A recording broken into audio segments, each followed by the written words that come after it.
Hi, I'm Dean with Old English Outfitters, and today we're going to be having a little bit of an in-depth discussion on optic heights on rifles. More along the lines of tactical carbines, fighting rifles, things where this kind of stuff matters and can make a difference in how you use it and how it works with you and your body and your eyes and your head and all that stuff.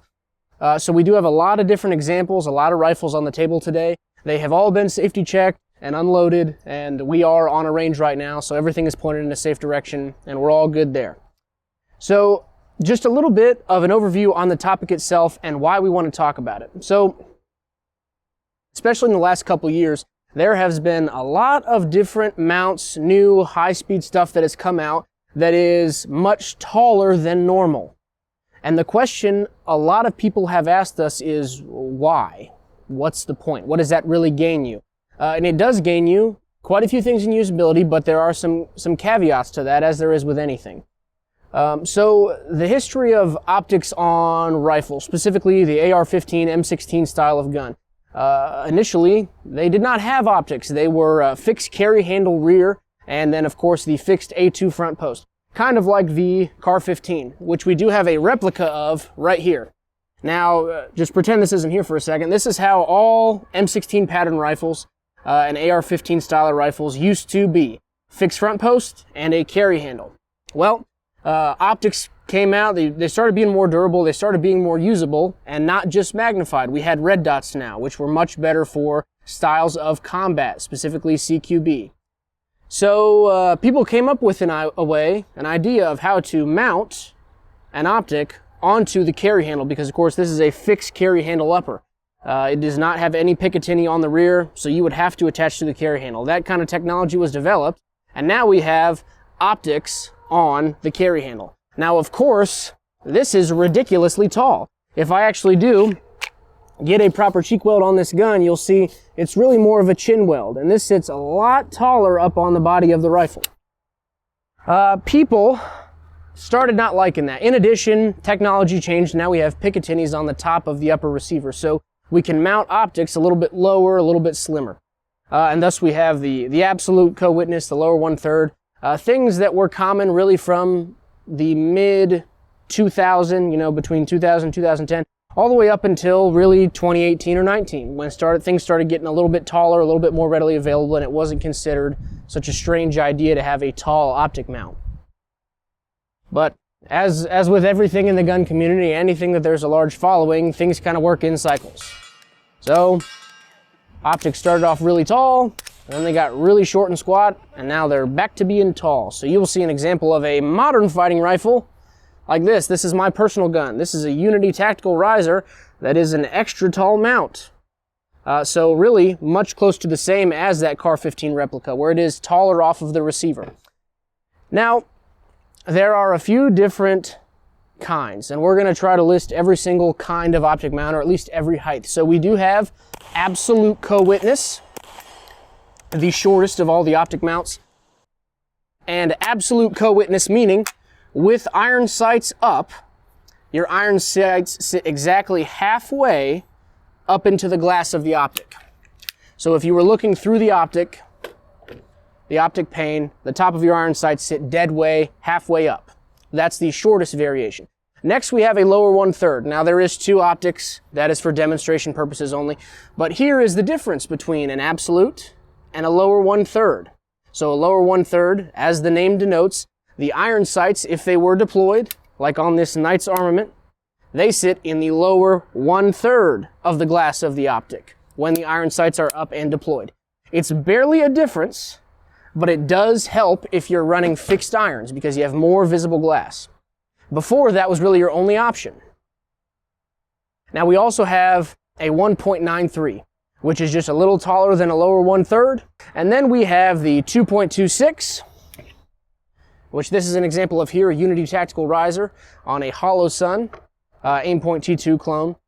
And also this EOTech on a Unity tactical riser. Once again, it's that 2.26 height that allows us to have not a flip to side magnifier, but a flip down magnifier to keep it more streamlined to the rifle. And then of course we have the old school, which is just ridiculously tall up on that carry handle on a Picatinny mount that is attached through the carry handle itself, because they do have kind of a drain hole to get things out of your sight picture if you have mud or something in there. Let's go through the pros and cons of the lower bodied optics, the absolute co-witness and the lower 1/3 co-witness. The pros really are that it is a shorter, slimmer profile. You don't have the Eiffel Tower sticking up off the Picatinny on your rifle, which can help with snagging. Now, the optic sight on a body, if you are slinging your rifle and you are deploying your rifle with whatever kind of master grip you're going to use, the optic is not really a snag point. Those are really more on the sides of the rifle. But it is this big gaudy tower sticking up. So it can get snagged on slings or bag straps or a post of cars, whatever you're looking to peek around. It is a taller optic that's hanging off the top. So the lower 1/3 and the absolute are slimmer to the gun. They create a more compact package. That's why they are still often a choice for what would be a subgun, a submachine gun, something specialized for CQB like this Chris Vector here. Absolute co-witness keeps the optic very short to the body of the gun and creates a very slim overall profile, not outside the body of the gun. Lower 1/3, same thing, just gives us a little bit more space so we don't have to really jam our cheekbone down onto the buffer tube or whatever kind of sighting system you have on the rifle. Also, they allow you ease of use with iron sights. If you have flip down irons, like on both of these guns, we can get those iron sights completely out of the way, so however much of the optic body is taken up by irons then becomes a non-issue, but we can still deploy them into the window. We don't have two different sighting systems that have to be zeroed independently. This allows you to zero your irons and never take those irons off, never move them, and you could put 20 different red dots on that gun as long as you lined it up with the iron sights in a proper sight picture. That red dot would then be zeroed for the same distance as the iron. So you have a true primary and secondary or backup setup for your sighting systems. Those are the main benefits of the absolute and the lower 1/3. Streamlining, okay? Everything works together and it works a little bit easier that way. Now the cons are you really do have to jam your face down onto the stock or buffer tube to get that sight picture. That can be uncomfortable. If you're looking to get a proper sight picture on any of these guns, you really do have to tuck in onto the body of the gun and contain yourself down. In addition, you have a cheek weld, a true cheek weld up into the cheekbone of your face.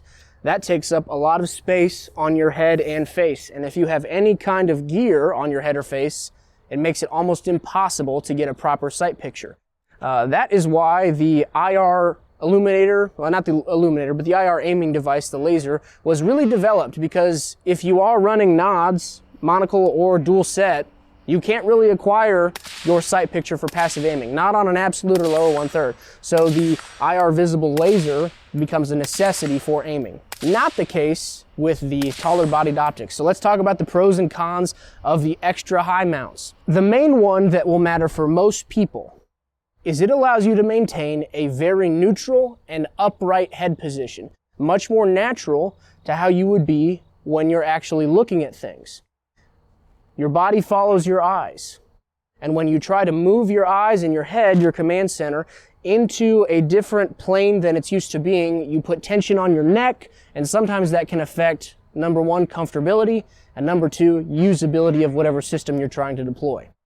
Not so with the extra tall optics. I do get a chin weld on this rifle, but right now I have good acquisition of my sights and I'm standing straight up. I'm comfortable. Aside from fatigue of my arm and shoulder muscles, this is not uncomfortable for me to stand at all because I'm just looking around and there my red dot is in my normal plane of vision.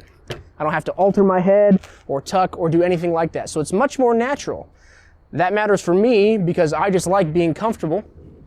I bring my gun to my eyes instead of having to bring my eyes to my gun, like on an absolute or lower 1/3. So it is more comfortable, it's more natural for me. An additional option on a high mount is a 2-optic system. So right here we have an LPVO with a high mounted red dot for a backup sight and also for quick transition. So this red dot sits about the same height as the Car 15 clone. This is a really great system for shooting primarily magnified and for acquiring the magnification quickly. So if I'm trying to quickly get an accurate shot on a target that's 200 meters away, it helps to shoulder the gun, acquire my red dot, and have that red dot aimed, and all I have to do is drop my head, and your magnified optic will be aimed at the same point generally. It just helps you get on target faster. If you're moving, if you're transitioning, if you're running 3-gun, which is how this setup is commonly found, you shoot quickly, and now I need to take a faraway shot at 200 yards, 300 yards, or even farther.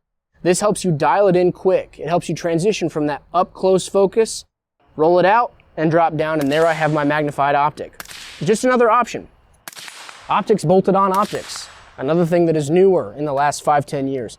It is very useful. It's a little bit more expensive of a setup, but if that's what you're after, the high mount red dot functions the same as any of these other ones would, and now you have the option of magnification on command. All you have to do is drop your head down, and you have your LPVO set at whatever magnification you'd like. Maybe it's a relatively low 3 power or maxed out at 6 or 8 for those really long shots. But it is helpful to be able to easily transition to both. Once again, no longer do we have to manually deploy anything on the rifle or manually tilt the rifle for an offset red dot. All it is a slight change of head position, and we have an entirely different optic picture. Another pro for the taller bodied optics is going to matter for normal people. And what I mean by normal people is civilians, law enforcement, even retired military that are not running head equipment, helmets, night vision, gas masks, respirators, anything like that. The taller optic mounts just allow you ease of use with the rifle. Again, not having to tech down. If you have neck problems or anything like that, a much more natural upright head position is going to feel better for you. Now, I just gave my next point away. Another benefit to the extra tall optics is shooting with head equipment. Shooting with night vision. This allows you to passively aim through the optic body. And what do I mean by passively aim?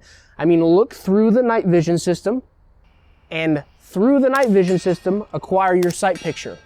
On a rifle like this, you can easily accomplish this by canting the rifle, and instead of having a chin weld or a cheek weld, I now have an off-center mount, which allows me to have my night vision monocle aimed through the optic body.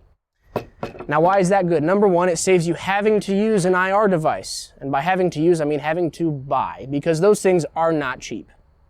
This allows you to use what you already have on your rifle with your night vision that you just spent thousands and thousands of dollars on. In addition, we do not have to have an IR device, because what if the person that you're worried about downrange also has night vision? Well, then you're just pointing a laser pointer that they can see too, and they know exactly where you are. They will not be able to easily detect you if you're passively aiming through your optic body. Shooting in a gas mask. If you've ever tried to shoulder a rifle in a gas mask with a lower 1/3 or absolute, it is not easy. It's nigh on impossible to get a proper cheek weld and acquire your iron sights or a good sight picture through the optic body, because there is so much junk on and around your head.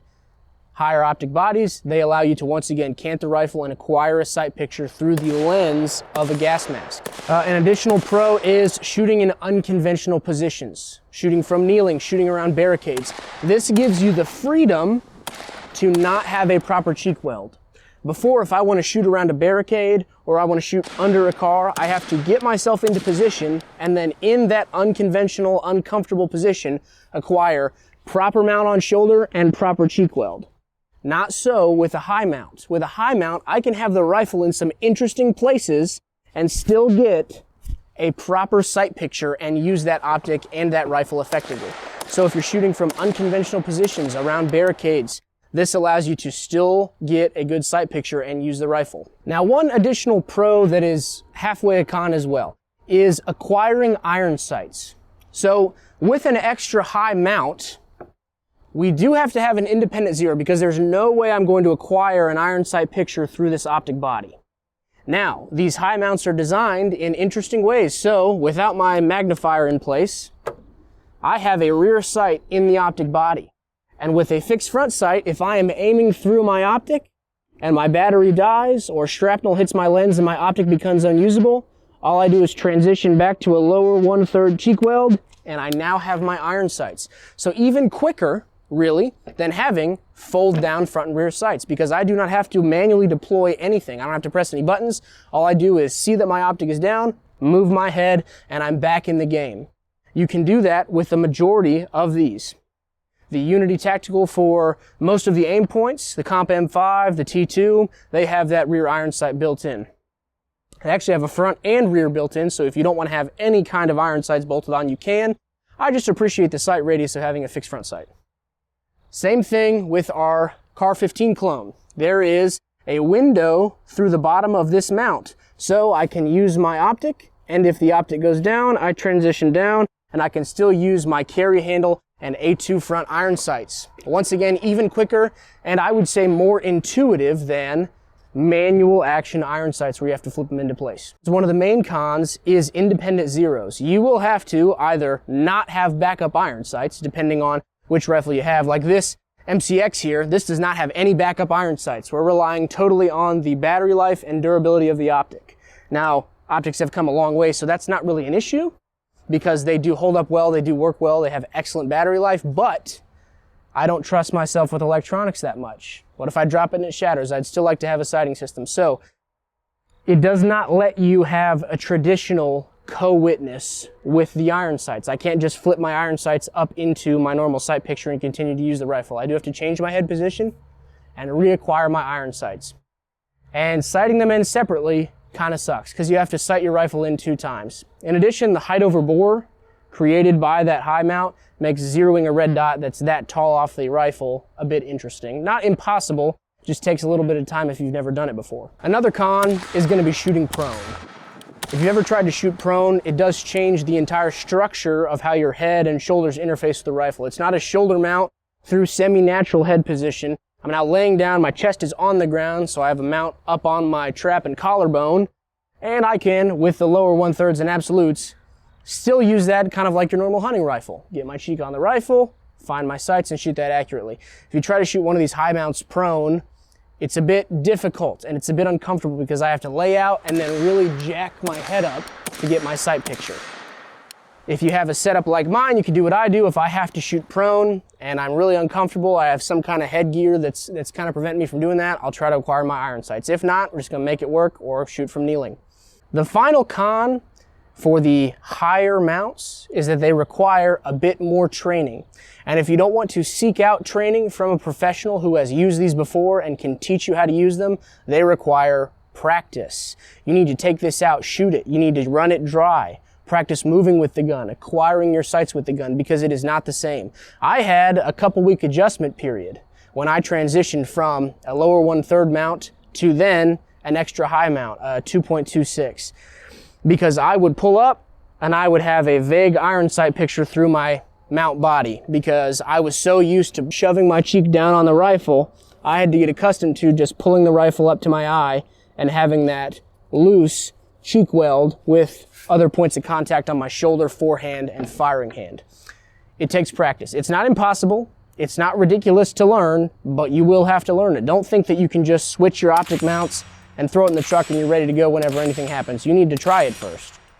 And if you can't try it first before you buy it, maybe find a buddy that has one, or just try without the optic on your gun, getting that chin weld and seeing how it would feel, mounting the gun. You need to experiment with it before you trust your life to it, okay? So once you get this rifle set up, find yourself some training, find yourself somebody who knows what they're doing that can teach you, run you through mounting the gun to shoulder and acquiring that sight picture, and then practice so it feels more natural to you. Because if you don't try it, it's not going to work out if your life depends on it. You need to practice with this stuff first so you know how it feels. Guys, I know this was a little bit lengthier of a video. I'm sorry about that, but this is a very in-depth topic, and I wanted to do you the service of giving you just a plain language explanation of what they're all good for, because if I laid all these rifles out in front of somebody who has no experience with them and said, oh, take your pick, they're going to have a lot of questions. This distills it down to what they're used for, and hopefully by the end of this video you have an idea of what kind of optic height you would want. That'll give you a lot more specialization and knowledge to choose your rifle and then your optic. Narrow your focus down to what you may or may not need.